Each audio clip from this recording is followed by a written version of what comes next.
बॉलीवुड आईना में आपका स्वागत है। मैं हूं उत्पल चौधरी। आज हम बात करेंगे बजट 2024 की। होम लोन के ब्याज पर टैक्स में पूरी छूट, बजट से रियल एस्टेट सेक्टर को और क्या क्या उम्मीदें हैं मैं आपको बता रहा हूं। तो आइए शुरू करते हैं आज का वीडियो। कोरोना महामारी के पहले और दूसरे दौर के दौरान देश का रियल एस्टेट सेक्टर बुरी तरह प्रभावित हुआ। हालांकि महामारी से उबरने के बाद इस सेक्टर में सुधार देखने को मिला है। हालांकि अब भी इस सेक्टर को वो गति हासिल नहीं हो पाई जिसकी इस कारोबार से जुड़ी कंपनियां उम्मीद कर रही हैं।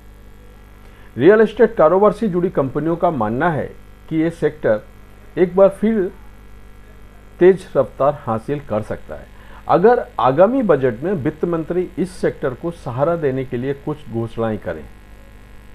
हालांकि इस बार वित्त मंत्री इस बार अंतरिम बजट लेकर आ रही हैं क्योंकि इसी साल आम चुनाव होने हैं। ऐसे में रियल एस्टेट कंपनियों को उम्मीद है कि इस अंतरिम बजट में सरकार की ओर से कुछ ऐसे संकेत मिले कि उद्योग को रफ्तार मिल जाए।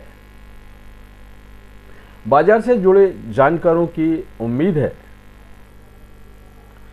कि चुनावों को देखते हुए अंतरिम बजट में सरकार रियल एस्टेट सेक्टर के लिए कुछ बड़ा ऐलान कर सकती है।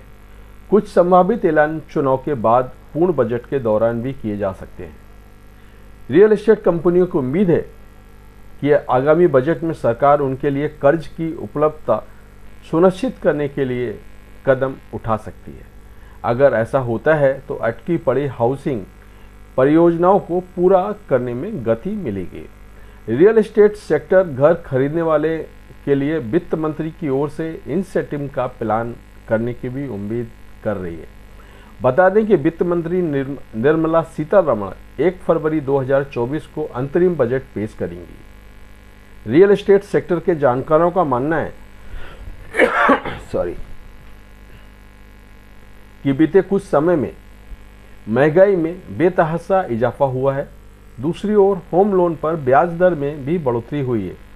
ऐसे में आगामी बजट के दौरान सरकार की ओर से घर खरीदने वालों के लिए टैक्स में राहत का ऐलान किया जाना चाहिए। किफायती और मध्यम मूल्य वाले सेगमेंट में ग्राहकों को टैक्स में राहत मिलने से ग्राहकों को तो फायदा होगा ही, साथ ही इसका लाभ रियल एस्टेट कंपनियों को भी मिलेगा। किफायती हाउसिंग के सेगमेंट में ग्राहकों को होम लोन पर लगने वाले ब्याज पर टैक्स में पूरी छूट दी जानी चाहिए। उम्मीद है कि बस 2024 के बजट में सरकार इसका ध्यान रखेगी। वर्तमान में सेक्शन 24 के तहत होम लोन के ब्याज पर एक वित्तीय वर्ष में आयकर में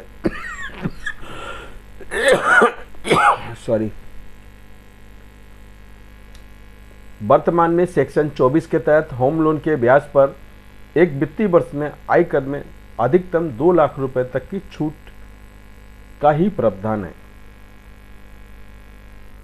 थिंक पॉजिटिव इंफ्रा मुंबई के मालिक का कहना है कि अगर सरकार जो लोग मिडिल और लोअर में घर लोन पे लेते हैं उनको पूरा का पूरा टैक्स माफ़ कर देना चाहिए। मतलब जो टैक्स में रिलीफ मिल रहा है वो पूरे टैक्स की मिल जानी चाहिए, ऐसा थिंक पॉजिटिव इंफ्रा वालों का कहना है। साथ में उनकी ये भी वित्त मंत्री से डिमांड है कि रियल एस्टेट बहुत ग्रोथ कर रहा है, सबसे ज़्यादा एम्प्लॉय को काम देता है, तो रियल एस्टेट को एक इंडस्ट्री घोषित कर दिया है जिससे और भी बहुत सारे फैसिलिटीज़ है बिल्डर्स को, एस्टेट को और लोगों को मिलेगी। तो ये था हमारा आज का वीडियो। आपको कैसा लगा कमेंट करके बताएं। धन्यवाद।